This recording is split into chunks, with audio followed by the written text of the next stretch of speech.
What's up, guys?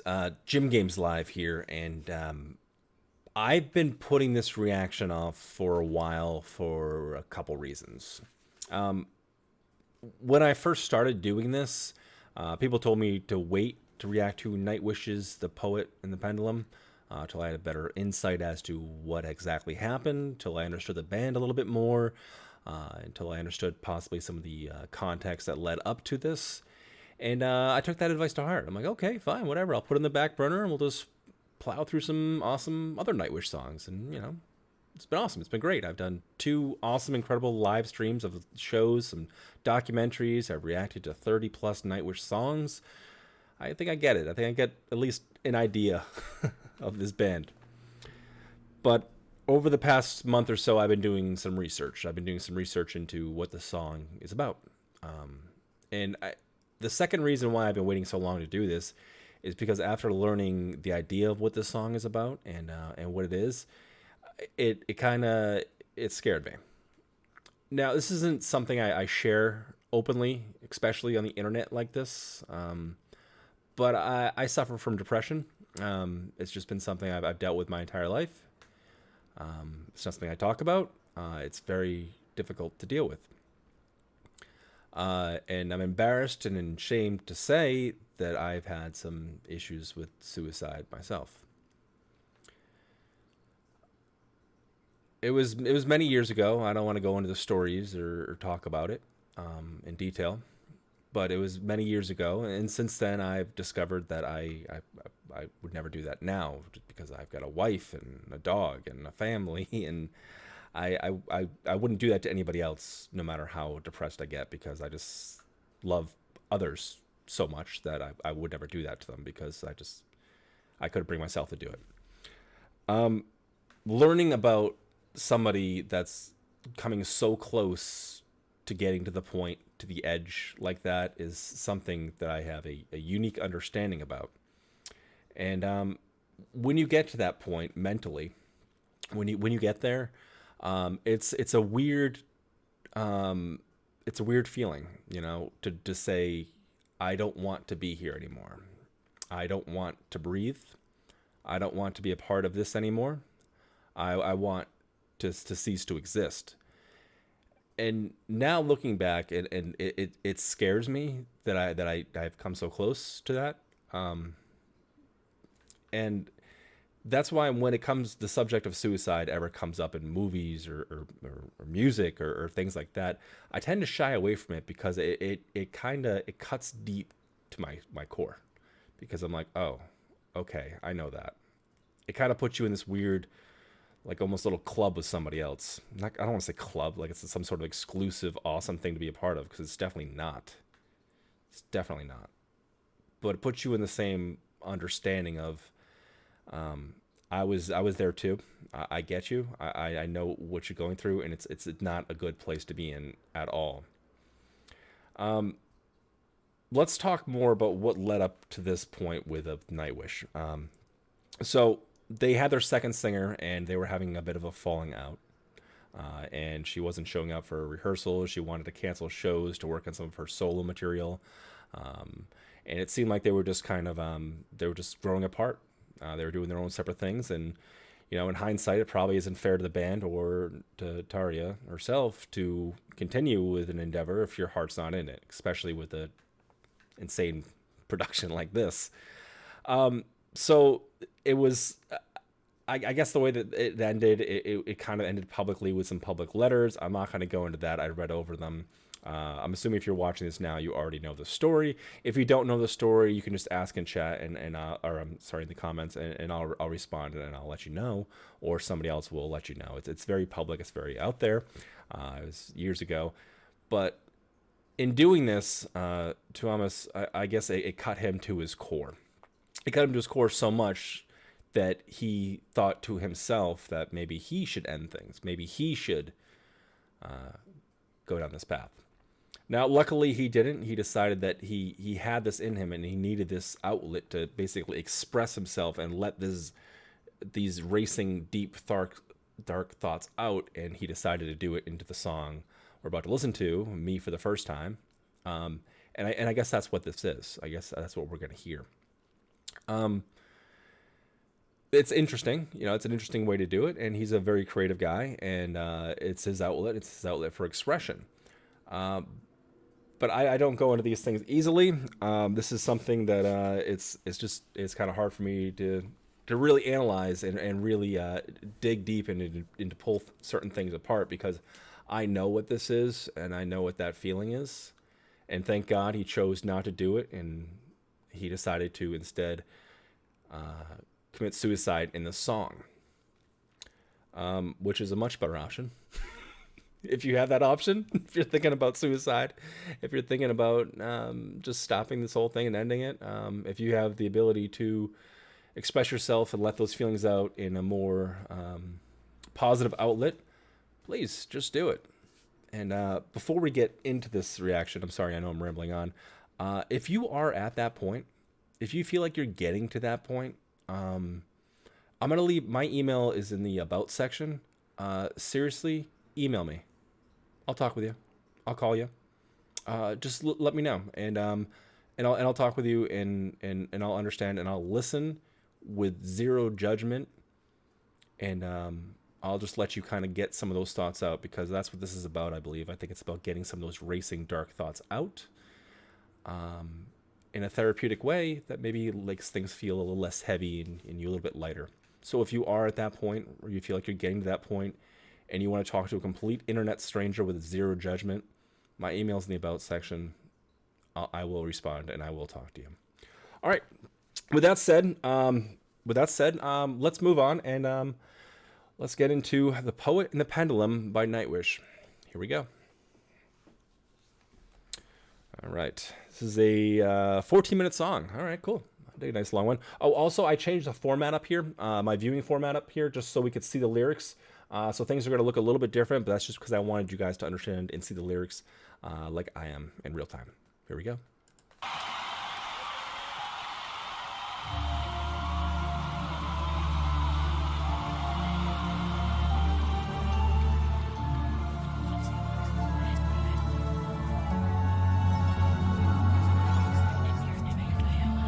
It lands, huh?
Doubles coming in strong.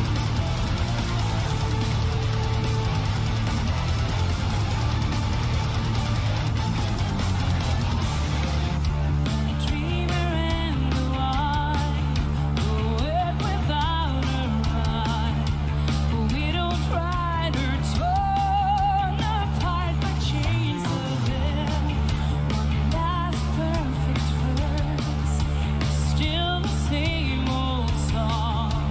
Christ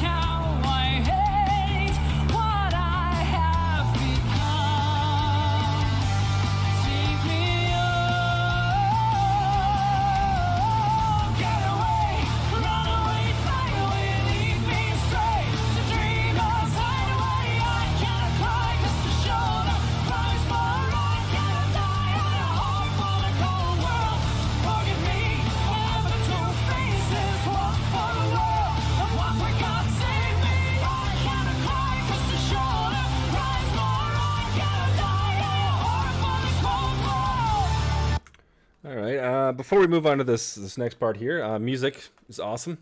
It's inspiring. I really like the double bass. Bass is meaty as hell. Floor, of course, sounds amazing. I love the percussive nature of the keys in this, and the lyrics are also very poetic as well. I think they're really capturing possibly some of the racing thoughts, the idea of having two faces, one for God and one for everybody else. I think we can all, whether you're in a public figure or not, we all have different personalities we have to put forward for whatever reason. But going back to I Cannot Cry because the shoulder cries more, and being a whore for the cold world. I think no matter what your stance is or what you've been through, I think we can all agree that we're all a little bit of a whore. I guess. I don't know. Let's keep going.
Sorry to stop again, but it's interesting the way the music is actually progressing and slowing. It kind of leaves you with a tension, almost like it's racing thoughts. Clever. He's talking about getting away, run away, fly away. He wants to go home. It's familiar.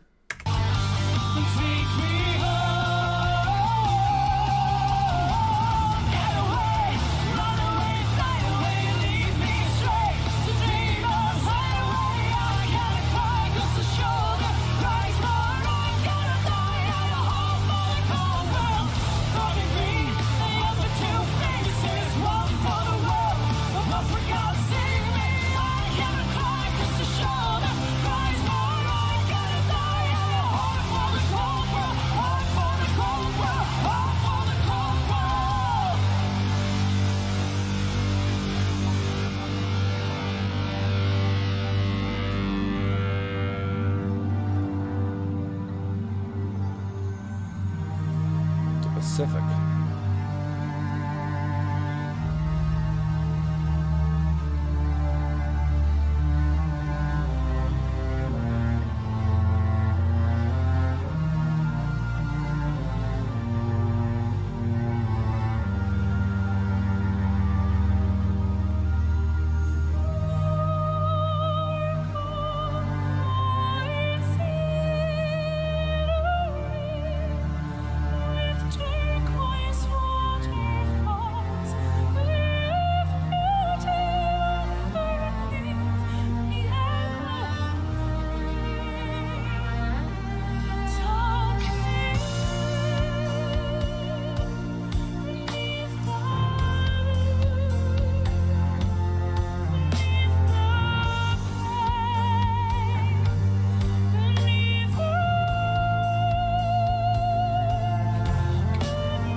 Okay, we've now moved on to the romantic portion of this song.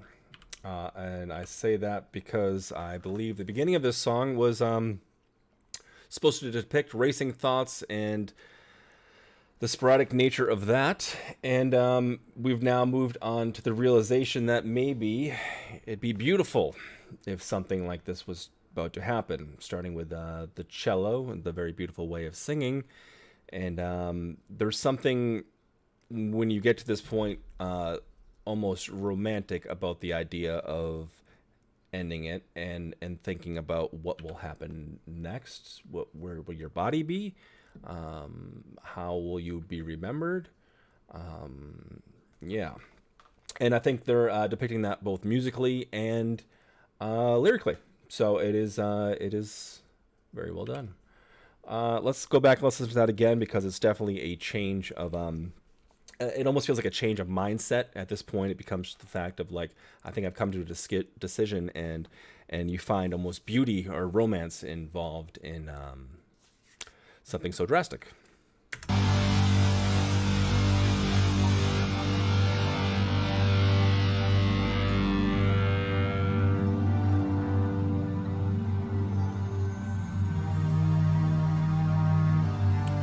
It's almost calming and somber.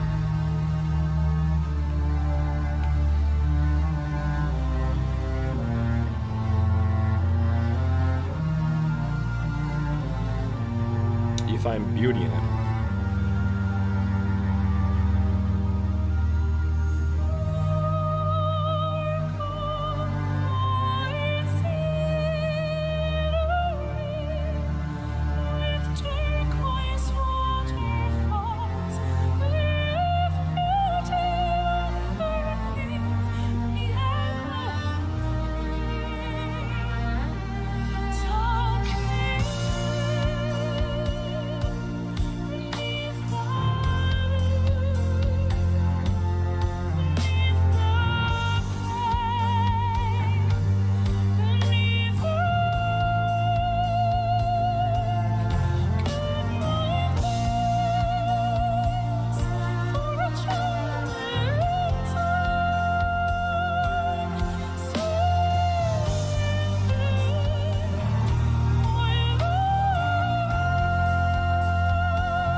raped again and again and again. I know I will die alone, but loved. You live long enough to hear the sound of guns, long enough to find yourself screaming every night, long enough to see your friends betray you. For years, I've been strapped onto this altar. Now I only have 3 minutes counting. I just wish the tide would catch me first and give me a death I always longed for.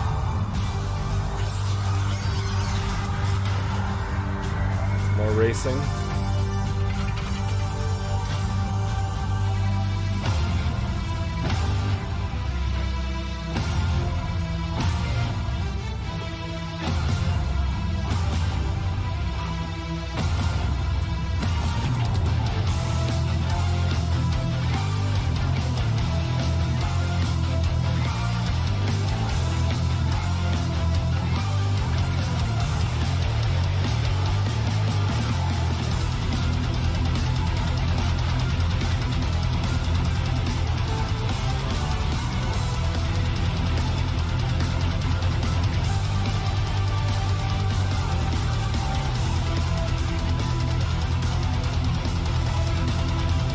Musically, this is again very interesting too. The way that this is being put together, again with the racing kind of thoughts being expressed in music like this.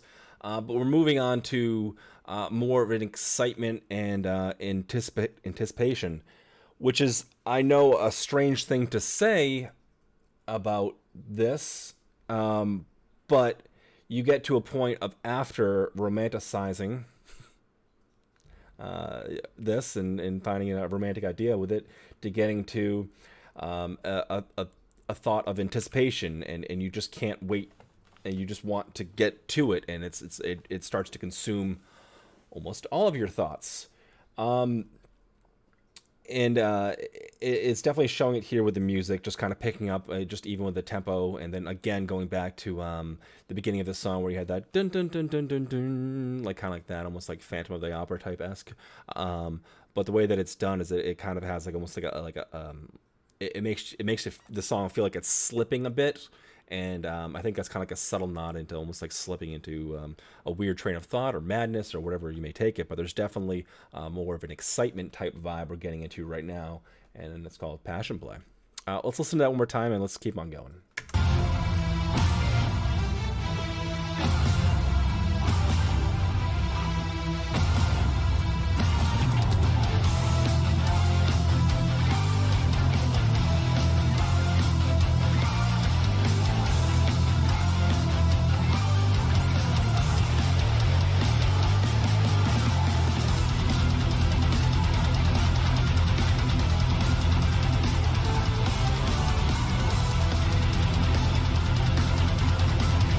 You can even see with the visuals too. The racing birds, the swinging axe or whatever that is. This pendulum.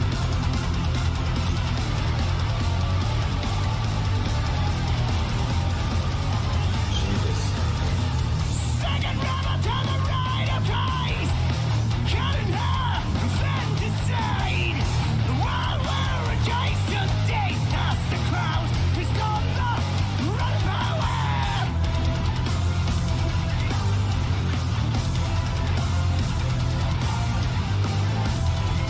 He's talking about himself right there, I'm assuming, and he's moving on to excitement into a morbid fascination, which is something that can happen. The world rejoiced today as a crow's feast on the rotting poet. He's referring to himself as a rotting poet. I would refer to him as a poet. And he's romanticizing and having some sort of morbid curiosity with the fact that this will happen to him.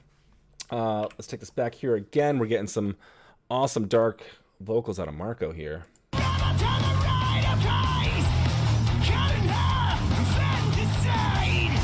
While we're rejoiced to death, as the crowd is on the run power.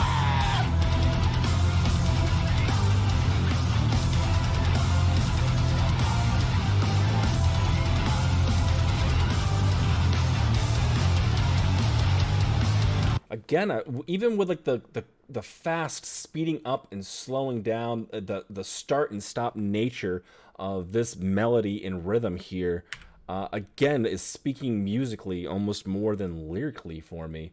And then the way that it tapes off with some of the cinematics here, the dun, dun, dun, dun, dun, dun, dun, dun, almost in a playful way.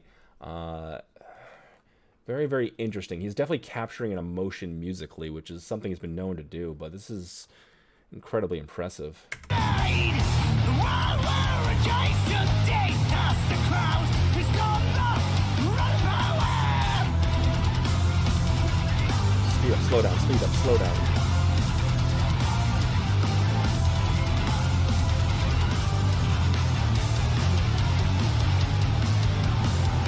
Everyone must bury their own. The break the bury, the heart of stone. Now is in hell, serves him well.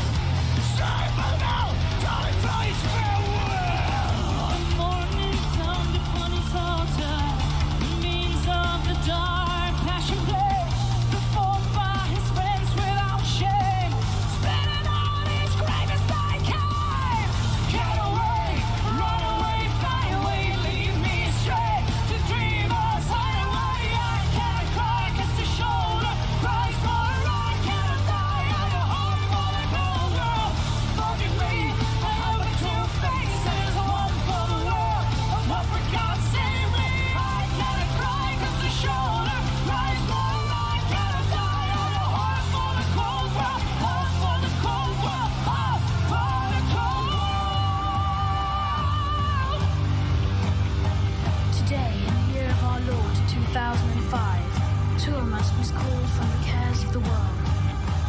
crying at the end of each beautiful day.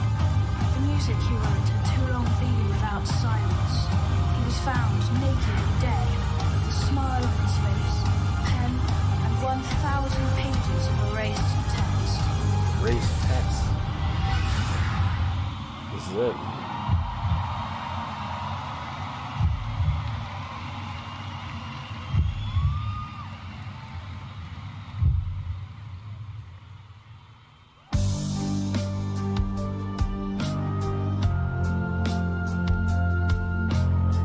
Okay, before we move into this next part here, so that was exactly the moment that we were talking about before that I knew of, that he supposedly, instead of committing suicide in real life, he did it in this song, and he did it in this song, and it showed exactly what he had planned out and whatever, and a lot of times with these racing thoughts and then these dark thoughts and the morbid curiosity and the romanticizing of the whole thing, you become less and less in control of how you feel, and that's it's horrible. It's damning. It's so it feels like it's forever. That's just the way that it's going to be.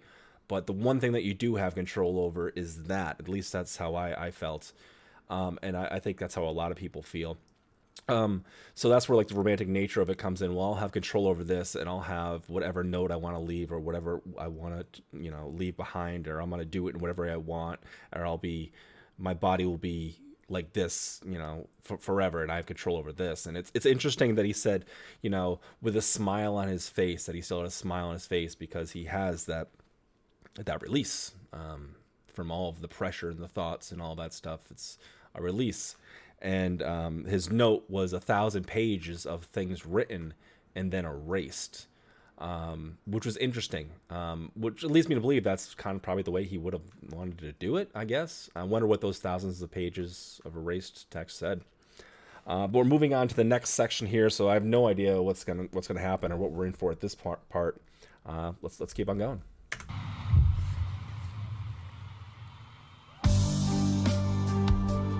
Mother and father.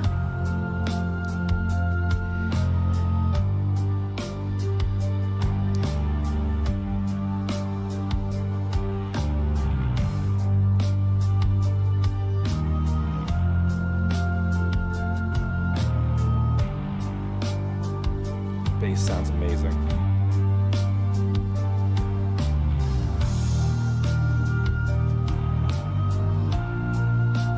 Uplifting and hopeful now.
And then there's peace. Thank you. Well, let me take this back here for just a second. Turn this down, and we'll talk about that, because that's. Whew. Well, that was by far the most difficult reaction that I've ever done, for sure, 100%. But like a true artist and true to form, that was expertly done. That was expertly done, and I'm not even talking about individually, musically, what happened, what was cool about the drums, the guitar, or how awesome Floor's vocals sounded.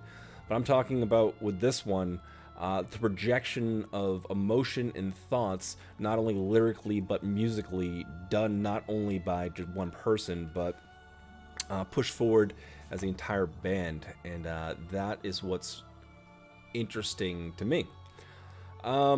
It's I guess that's the end of the song, and I guess it ends with a feeling of peace, which is kind of what you're looking for during that whole thing. Now, I don't know how long he may have been suicidal for, or how close he may have come. I mean, I've heard different stories that say he was really close, it was for a while or whatever.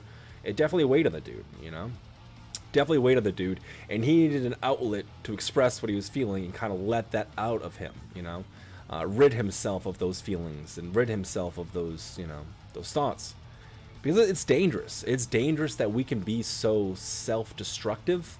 It's dangerous that we can do that we can think like that, because it goes against like everything you'd think would keep you alive. Your survival instinct. It goes against all of that. Like, how does your brain do that? How do you get to that point? Why does that happen?